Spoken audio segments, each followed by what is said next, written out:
अरे बोल ना बाबा.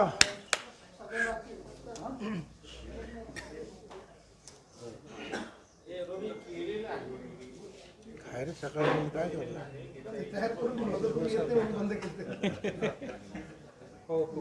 काय करू?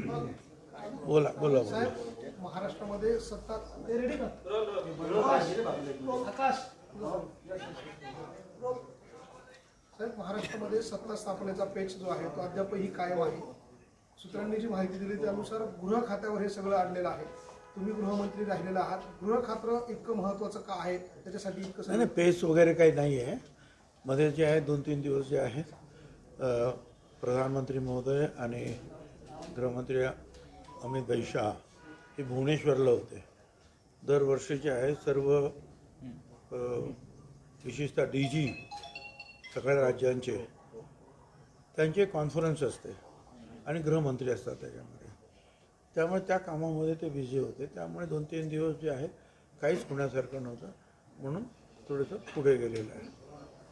आता आज तारीख त्यांची ठरलेली आहे.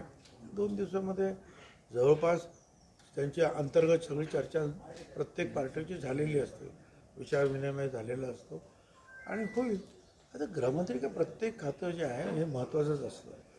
गृहमंत्री म्हणजे एवढं जरा पोलीस खातं असतं, काय इकडून सॅलेट तिकडून सॅल्यूट काय हे जरा जास्त असते आणि ते गृह खातं जेवढं चांगलं म्हणतात तेवढं अडचणीचं सुद्धा असतं. दोन्ही गोष्टी आहेत त्याच्यामध्ये. कोण कुठेतरी दंगल करतो आणि जणू काय गृहमंत्र्यांनी दंगल केली असे प्रश्न विचारतात. कोण कुठेतरी बलात्कार करतो, उत्तर द्या तुम्ही काय करता, अरे काय करत होतो तिकडे. आता हे अशा पण गोष्टी आहेत. त्याचबरोबर शांतता राखण्यासाठी कुठे गडबड असेल आपापसात दंगे आहे ते मिटवण्यासाठी तिथे पण काम कर. माझ्या वेळेला तर खूप अडचणीचं काम होतं कारण सगळीकडे गँगवॉर सुरू होतं आणि तो गँगवॉर कोण कुठे बसलेत, कोण परदेशात आहे, कोण इकडे बसलेत, कोण तिकडे बसलेत आणि रोज कुणाचा तरी मर्डर व्हायचा. कधी मिल मालिक खटाव यांचा मर्डर, कधी हॉटेल मालकांचा कधी डॉक्टर मोठे मोठे डॉक्टर त्यांच्यावर हल्ले. राकेश रोशन जे आहेत ऋतिक रोशनचे त्यांना गोळी मारली होती. ते नेमकं मी होम मिनिस्टर झालो त्यावेळेची परिस्थिती ती त्यांच्या असं इथे लागून ते गेली होती. थोडी जर गेली असते आणखी अर्धा इंच आतमध्ये तर ते गेले असते. तर या अशा परिस्थितीमध्ये जे आहे माझ्या वेळेस काळी दिवाळी साजरी करत होते. काळी दिवाळी साजरी करत होते त्यावेळेला आणि लग्न वगैरे करण्यासाठी मुंबईत लग्न करायचं टाळत होते लोक, मोठे लोक बँगलोर किंवा अहमदाबादला जायचे. व्यापाऱ्यांनी काळी दिवाळी साजरी केली होती. अशा परिस्थितीमध्ये मला काम करावं लागलं. परंतु त्यावेळेचे माझ्याबरोबरचे असलेले सर्व जे पोलीस कमिशनर वगैरे जे आहेत, डेप्युटी पोलीस कमिशनर वगैरे सगळे त्याने फार चांगलं काम केलं आणि संपूर्ण मुंबई महाराष्ट्रातलं गँगवॉर जे आहे पूर्णपणे त्यांनी कंट्रोल केलं. बाकीच्या त्या गोष्टी ज्या आहेत त्या मग त्या मनाने फार छोट्या असतात काय, परंतु हे सगळं थांबवणं फार कठीण होतं. आणि रोज काही ना काहीतरी कुठेतरी राज्यात घडतं. रोज कुठेतरी अपघात तरी होणार, कुठेतरी मारामाऱ्या होणार, कुठेतरी खून पडणार, कुठेतरी राजकीय पक्षाचे मोर्चे निघणार आणि हे सगळं जे आहे ते गृहमंत्र्याचं काम म्हटलं तर ते काही सोपं काम आहे अशातला भाग नाही. कठीण काम आहे, रात्रंदिवसाचं काम आहे. पण आता प्रश्न जर तुमचा आहे तो पुढचा असा आहे की त्याच्यावरून काय अडलं का. मला असं वाटतं की त्याच्यावरून काय अडलं असं काही दिसत नाही आहे. स्वतः काळजीवाहू मुख्यमंत्री जे आहेत शिंदे साहेबांनी सुद्धा सांगितलं की चर्चेतून आम्ही ते प्रश्न सोडवतो. प्रश्न कुठे येतो. पण अजूनही एकनाथ शिंदे सत्तेबाहेर राहून काम करण्यासाठी आग्रह आहेत अशा स्वरूपाची माहिती त्यांचेच आमदार भरतशेठ गोगावले यांनी दिली. मात्र आमदारांची इच्छा आहे की त्यांनी सत्तेत राहावं. कसं बघता या सगळ्या याच्याकडे? मी काय तसं ऐकलं नाही. आणि बाकीच्या गोष्टी ज्या आहेत तुम्ही नेहमी सांगता सूत्र, ते सूत्र त्याचा मी अजून पत्ता शोधतो. हे सूत्र कुठे आहे, हे होणार आहे सूत्र, ते होणार आहे सूत्र. मी अनेकांना विचारलं त्या सूत्राचा नंबर तर द्या मला. कुठं राहतो, काय करतो हे सूत्र. आणि आम्हाला जे काही माहीत नसतं त्या सूत्रांना माहिती असते. साहेब तुम्ही आता सत्तेतलेच सूत्र म्हणून मुख्यमंत्री कोण होणार आहेत हे सांगून द्या मग आता. अरे मुख्यमंत्री सगळंच आहे. मुख्यमंत्री भाजपचे मुख्यमंत्री होणार. भाजपचे 132 144 झाले की सरकार बनतं. भाजपचे 132 असल्यानंतर सरकार मुख्यमंत्री त्यांचाच होणार ना. त्याचा विचारण्यासारखं काय? ते बिनसूत्राशिवाय तुम्ही जाहीर करू शकता. पण एकनाथ शिंदे कुठेतरी ठाम असल्याचं बघायला मिळतं. आज देखील त्यांनी वक्तव्य केलं की माझ्या नेतृत्वावरच निवडणुका या झालेल्या होत्या. नाही, मला माहिती नाही. आजारी होते ते, ठाम वगैरे काय माहीत नाही मला.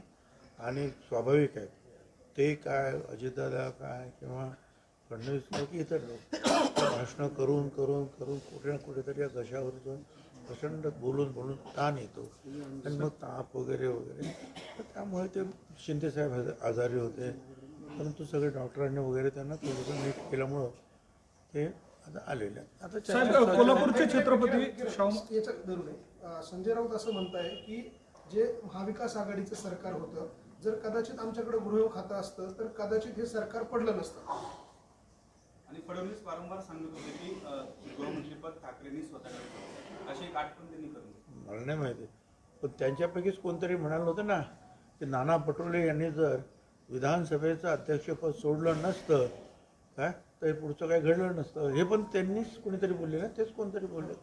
आठवा, कधी कधी ते सोयीचं बोलण्यात काय अर्थ आहे? साहेब कोल्हापूरचे छत्रपती शाहू महाराज सोबत नसते, हा? अजित पवार सोबत नसते तर आमच्या देखील 100 जागा आल्या असत्या असं गुलाबराव पाटील म्हणतात. ठीक आहे, आता गुलाबरावचं ते मत आहे. समजा गुलाबराव ते बरोबर नसते तर आमच्या 100 आल्या असत्या. आहे काय त्याच्यामध्ये? काय शेवटी या तिघांनी मिळून जो चांगले निर्णय घेतले काय, मग ते लाडक्या बहिणीच्या संदर्भात असतील, ओबीसीना प्रोटेक्ट करण्याच्या संदर्भात असतील, शेतकऱ्यांच्या बाबतीत चांगले निर्णय, त्या चांगल्या निर्णयाचं फलित जे आहे, मग ते लाडक्या बहिणीच्या संदर्भात असतील, ओबीसीना प्रोटेक्ट करण्याच्या संदर्भात असतील, शेतकऱ्यांच्या बाबतीत चांगले निर्णय, त्या चांगल्या निर्णयाचं फलित जे आहे ते महायुतीला मिळालं. त्याच्यामध्ये एक पक्ष असता तरी त्याला तेवढंच मिळाले असते. एवढं मोठं यश 2 पक्ष असतील तरी 3 पक्ष तरी कोणी असतं तरी ते चांगल्या निर्णयाचा हा परिपाक आहे. साहेब कोल्हापूरचे छत्रपती शाहू महाराज यांचा काँग्रेसकडून अपमान झालाय अशा स्वरूपाचा आरोप होतोय. गांधी परिवार खुर्चीवर बसून होते, शाहू महाराज मात्र उभे होते. ते फोटो सोशल मीडियावर मोठ्या प्रमाणात मला व्हायरल काही होतात. माहित नाही, मी काय पाहिलेलं नाही. मला काय साहेब राज्यपालांकडे दावा न करताच कुठेतरी चंद्रशेखर बावनकुळे शपथविधीची तारीख घोषित केली आहे. त्यामुळे कुठे त्या औचित्याचा भंग झालाय का असं देखील? आज काय औचित्याचा वगैरे भंग झाला. उद्या राज्यपालाला वाटलं की नाही 5 तारीख नाही 6 तारीख तर 6 तारखेला. परंतु जे आहे जर राजभवनाच्या बाहेर जर करायचा असेल हा कार्यक्रम तर साहजिकच तयारीला जो आहे प्रचंड वेळ लागतो.